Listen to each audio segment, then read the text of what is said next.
Support for this episode of Trifles is brought to you by the Baker Street Journal, the leading publication of Sherlockian scholarship since 1946.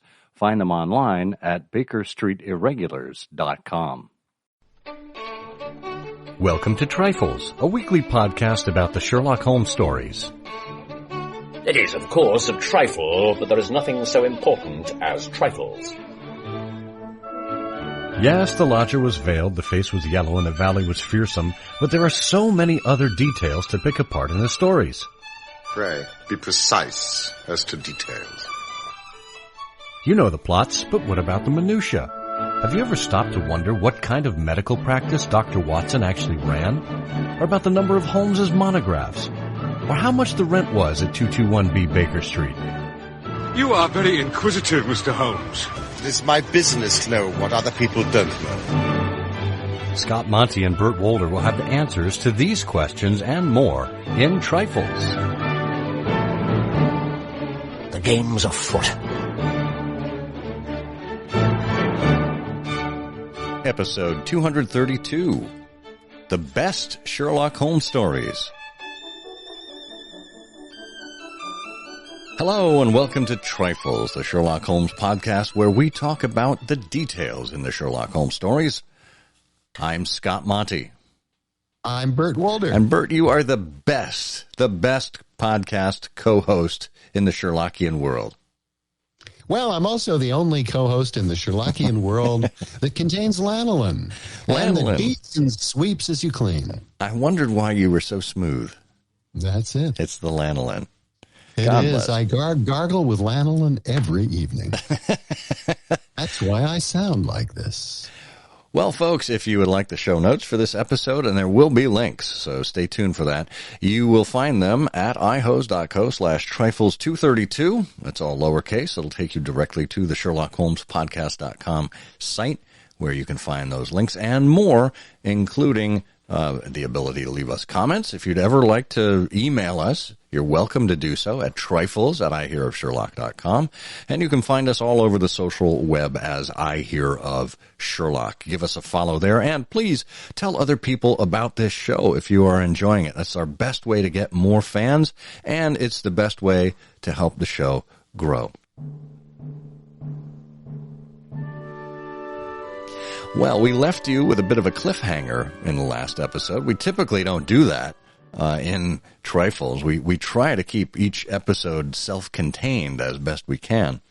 But we left with a question from Jennifer, where she asked what our 5 favorite Sherlock Holmes stories are. And I would love to answer that, Jennifer. But here's the thing. There are many other people who have a qualified favorites list other than us. And we'll get to our 5 favorite. But in the meantime, I think it might be helpful for us to look at historically what are some of the favorite Sherlock Holmes stories. Now, it goes all the way back to the 1920s, where the Strand magazine was getting ready to publish what would be the last collection of Sherlock Holmes stories. The collection that would eventually become the Casebook of Sherlock Holmes. And I think they were recognizing that their cash cow, that was Conan Doyle, was coming to an end. Conan Doyle, of course, would die only 3 years later, but I think he made it clear that this would be his last installment of Holmes stories. So they asked if Conan Doyle would put together his list of the very best, or quite frankly, his favorite Holmes stories in order, and then the fan who guessed the author's list most nearly would win £100 and an autographed copy of Conan Doyle's biography, Memories and Adventures. And Conan Doyle wrote, "It is as a little test of the opinion of the public that I inaugurate the small competition announced here. I have drawn up a list of the 12 short stories contained in the 4 published volumes, that is, except for the Casebook of Sherlock Holmes, which he explains later on, which I consider to be the best, and I should like to know to what extent my choice agrees with that of Strand readers. I have left my list in a sealed envelope with the editor of the Strand." And then in June of 1927, the editor opened the envelope and the list appeared with Conan Doyle's explanations. When this competition was first mooted, I went into it in a most light-hearted way, thinking it would be the easiest thing in the world to pick out the 12 best Sherlock Holmes stories. In practice, I found that I had engaged myself in a serious task. In the first place, I had to read the stories myself with some care. Steep, weary work. I began by eliminating altogether the last 12 stories, which are scattered through the Strand for the last 5 or 6 years. They are about to come out in volume form under the title The Casebook of Sherlock Holmes, but the public could not easily get at them. They had been available. Had they been available, I should have put 2 of them in my team, namely the Lion's Mane and the Illustrious Client. The first of these is hampered by being told by Holmes himself, a method which I employed only twice, as it certainly cramps the narrative. On the other hand, the actual plot is among the very best of the whole series, and for that it deserves its place. The Illustrious Client, on the other hand, is not remarkable for plot, but it has a certain dramatic quality and moves adequately in lofty circles, so I should have found a place for it. And he goes on and explains that he's got 40-odd candidates to weigh against each other, and he looks at each one of them. And I don't know if we want to go into his full explanation there, or if we want to just jump to the list of 12. What do you think, Bert? I would just like to point out the fascinating thing about this is that when you're coming up with a rating, it's not just the case of, what do you like? What stories do you remember? What are your favorite? A favorite story. And here's a case where the author has brought in all of these other factors. It moves in it moves adequately in higher circles, that sort of comment. So I would have found a place for it. It's worth noting that one of the things that was going on with Conan Doyle is he really wanted to be taken seriously as a writer, as a novelist, and he was looking for a career in literature since he started out writing. And one of the things he was very concerned about in the stories that he was putting in the Strand magazine was that they not be too sensational. And it's one of the reasons why the cardboard box, he thought better about the cardboard box and where it should be put and kept. And it's one of the reasons why several of the cases of Sherlock Holmes actually feature no murder, as an example, or no great crime. He was trying to balance this popular fiction audience responsibility that he had with his desire to be taken seriously. And the only reason I put all that on the table is to point out that any list that you come up with of the top this and the top that, there need to be some criteria. And you've just seen an example of what Conan Doyle's criteria were, which would not necessarily be ours. That is very true. And before we get to exactly what those stories are, we're going to take a quick break. It's all well and good to have a subscription to the Baker Street Journal. In fact, the most recent issue just recently came out and is making its way to mailboxes all over the world. But when you're looking for scholarship past rather than present, the easiest way to go about finding that is with the EBSJ. The EBSJ is a PDF archive that provides a complete set of the Baker Street Journal from its inception in 1946 all the way through 2011 on a single DVD in PDF format. That's 276 issues with more than 18,000 pages spanning the old series, the Christmas annuals, and the new series all the way through 2011. Will there be another EBSJ to update us in the last decade? Well, we certainly hope so. What format will it take? Well, that's up to you to find out. But get the EBSJ version 2 on DVD while it's still around. Find it online at bakerstreetirregulars.com. Well, we left you with Conan Doyle talking about his selection criteria. It was interesting. He wanted the grim snake story, as he called it.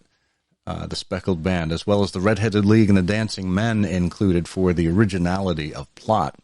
And then he included Holmes's death and resurrection in The Final Problem and The Empty House as essential. And then Scandal in Bohemia as the first short story couldn't be left out either. Then he said, then he comes to the crux, the number of stories that are really a little hard to separate. And he said the 5 Orange Pips ought to be found, should have a place found for it. He said 2 stories that deal with high diplomacy and intrigue, the Naval Treaty and the Second Stain. There's no room for both of them on the team, and on the whole, I regard the latter as the better story, the Second Stain, that is. And now which, he says, the devil... Oh, sorry, go ahead, Bert. No, keep going. And now which, the Devil's Foot has points. It's grim and new. So we will give it 9th place. I also think that the Priory School is worth a place, if only for the dramatic moment when Holmes points his finger at the Duke. I love that. I love how Conan Doyle narrows in on a particular favorite scene like that, and Holmes's break with diplomacy and tradition in respecting the landed gentry. Holmes doesn't care. Holmes just gets at justice. Yeah. And that leaves 2 places, and Conan Doyle says, I hesitate between Silver Blaze, the Bruce Partington Plans, the Crooked Man, the Man with the Twisted Lip, the Glorious Scott, the Greek Interpreter, the Reigate Squires, the Musgrave Ritual, and the Resident Patient. On what principle am I to choose 2 out of those? The racing detail in Silver Blaze is very faulty, so we must disqualify him. Goodness gracious. There's little to choose between the others. A small thing would turn the scale. The Musgrave Ritual has a historical touch, which gives it a little added distinction. It's also a memory of Holmes's early life. So now we come to the very last. I might as well draw the name out of a bag, for I see no reason to put one before the other. Whatever their merit, and I make no claim for that, they are all as good as I could make them. On the whole, Holmes himself shows perhaps the most ingenuity in the Reigate Squires, and therefore this shall be the 12th man on my team.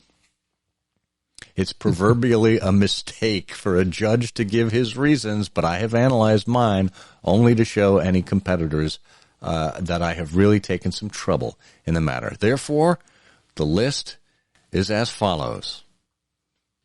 Why don't you go ahead, Bert? Oh, well, his list is, in descending order: Speckled Band, the Red-Headed League, the Dancing Men, the Final Problem, Scandal in Bohemia, the Adventure of the Empty House, the 5 Orange Pips, the Adventure of the Second Stain, the Adventure of the Devil's Foot, the Adventure of the Priory School, the Musgrave Ritual, and then last, the Reigate Squires. Now, the interesting thing here, and as you pointed out, Scott, earlier, there are many surveys that have been done over the years, including one where international readers were polled in 1999 to come up with their top 12. One of the interesting things is how much unanimity there is among, two things. First of all, this whole thing is a little suspect to begin with because it's just the stories. And so when you exclude the novels, you exclude things like the first appearance of Sherlock Holmes and the Hound of the Baskervilles. So sort of set that aside. But the interesting thing is the unanimity among these surveys. 8 of the 12 that Conan Doyle would have were also on the top 12 list of the survey of readers in 1999. And the position of the first 2 is exactly the same. Yeah. So readers surveyed in 1999 put Speckled Band and Red-Headed League at the very top of the list in number 1 and number 2, and then placed elsewhere, but in different positions in the 1999 list: Dancing Men, Final Problem, Scandal in Bohemia, Empty House, Musgrave Ritual, and Reigate Squires. Wait a minute. No, Reigate Squires didn't appear. Final list. No, but not on the final but list. Silver Blaze did make its way to the list, the modern list of top 12 stories as agreed by fans. Number 4 on the list, quite frankly. which I think that's a rightful place for it. Silver Blaze is a fantastic story, and I think Conan Doyle kind of self-flagellated there about his lack of knowledge of the turf and let that rule out what I thought was a very fine story. Oh, I do too. But the other reason why Conan Doyle wasn't happy with Silver Blaze is that after the denouement, there's just a lot of conversation. And, structurally, you want to have the magic reveal and then, right. And then lights out. But the interesting thing is that of Conan Doyle's list, there were 5 stories that didn't appear in the international list in 1999. The Reigate Squires didn't make the list. Priory School didn't make the list. The Devil's Foot didn't make the list. Second Stain didn't make the list. And the 5 Orange Pips didn't make the list in 1999. Well, again, I think that's a story where there isn't really a satisfying outcome. I mean, we kind of intuit that justice has occurred, but in the meantime, Holmes has lost a client. The client was murdered, and then Holmes basically did revenge by telegram or revenge by mail. It was the mail-in version of exacting justice.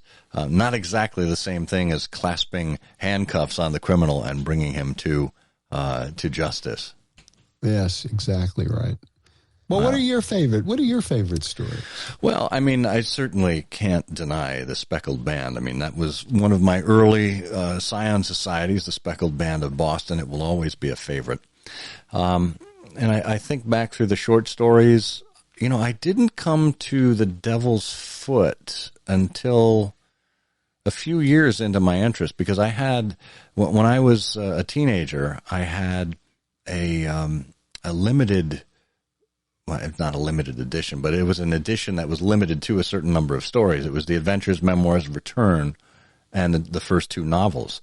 So I was basically missing the last 40% or so of the canon. And it wasn't until I got to college that I discovered the annotated Sherlock Holmes by Bill Baring-Gould, and that's where I found a great interest in some of the later stories, particularly The Illustrious Client, as Conan Doyle mentioned, and The Devil's Foot. And I know that's an important one for we from the Northeast, because the Cornish horrors of Rhode Island are based off of The Devil's Foot. Aside from that, I had read a commentary from some Sherlockian scholar from years ago who did not rate The Return of Sherlock Holmes as a collection as good stories, but you look through those stories, and there were so many that came from 1895. There are so many great entries in The Return of Sherlock Holmes. I'm a big fan of the Priory School, the 6 Napoleons. That didn't even make any list, I don't think, from what I recall here. The Black Peter is in there. I mean, again, not much of a mystery there, but the drama around it is amazing. Even though Charles Augustus Milverton is a short story, again, the revenge exacted, the justice brought upon him is a favorite of mine. The 3 Students. I don't know why, but I really love the 3 Students as a story. And the Abbey Grange, another one. And maybe it's the Paget illustrations or the Freddie Steele illustrations from each of these that stand out to me. But I think as a collection, the stories in The Return really stand up well. Yeah, I agree with you. The 6 Napoleons did make the list for the 1999 top 12, which were Speckled Band, Red-Headed League, Scandal in Bohemia, Silver Blaze, Blue Carbuncle, Musgrave Ritual, Final Problem, Empty House, Dancing Men, 6 Napoleons, Bruce Partington Plans, and The Man with the Twisted Lip. Yeah. My personal favorites align pretty much to yours in no particular order. In addition to the Speckled Band, I would have the Red-Headed League, the Musgrave Ritual, Silver Blaze, Final Problem, Empty House, and 6 Napoleons.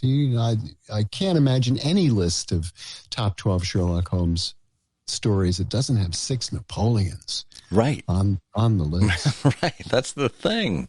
And when you look at the modern ranking, we will have a link in the show notes to Randall Stock's Best of Sherlock sites. site. Those top 12 that you just rattled off there, Bert, every single one of those was in the Granada dramatizations with Jeremy Brett. And I think there's a reason for that. These are the ones that work really well. The Regate Squires didn't make it in there, even though it made it into Conan Doyle's list.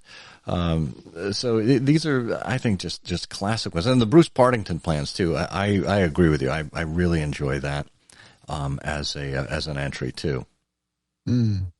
Well, whatever way you slice this, everyone has their favorites. They have them for a reason. There was a fan in that 1927 competition who did nail it exactly in order and won the £100 and the Conan Doyle biography. I don't know who that was. Maybe their name is lost to the ages. Maybe it's buried in a book somewhere behind me. But regardless. But regardless, we all know one thing, of course. That is just a trifle. It is, of course, a trifle, but there is nothing so important as trifles. Please join us again next week for another installment of Trifles. Show notes are available on SherlockHolmesPodcast.com. Please subscribe to us on Apple Podcasts and be sure to check out our longer show, I Hear of Sherlock Everywhere, where we interview notable Sherlockians and share news of the Sherlockian world. You've taken my breath away, Mr. Holmes. Now, tell us quietly and slowly who you are and what it is that you want.